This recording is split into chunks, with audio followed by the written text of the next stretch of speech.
տարի չկա որ էսի տեղադրել են, մի տարի սիրելի ժողովուրդ։ Նիկոլ Փաշինյան, այս մեր հերոս հարկատուների փողերով որ սենց մսխում են ու սենց թքում կպցնում են, էս չեն սրանք։ Հետո նեղանում են, ասում են ինչի համար, այն ձեր տոմետներն է,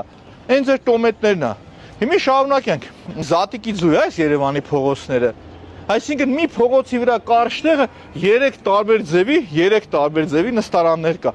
Նկատեցիք որ աղբաման չկա, սիրելի ժողովուրդ։ Մենք եկի հասել ենք արդեն Արամի փողոց, աղբաման ուղակի չկա։ Սա երրորդ նստարաններն է, որոնք որ մի քանի տարի առնվազն անտերության են մատնվել եւ քայքայվել են։ Այս կարելի է նորմալ մարդավարի խնամեք, շատ փոքրիկ գումարներով, ու այս պատկերը չլիներ։ Ու սենց քաղաքը, որ դուք չեք սիրում ժողովուրդ, այս պատկերը, որ Երևանի տեսնում եմ ես, դա ցույց է տալիս դուք ինչքան չեք սիրում Երևանը։ Քիմի հարցս նորից Նիկոլ Փաշինյանին։ Նիկոլ Փաշինյան, դուք հաշտեք այդ մտքի հետ, որ մեր Երևանը, մեր Երևանի կենտրոնը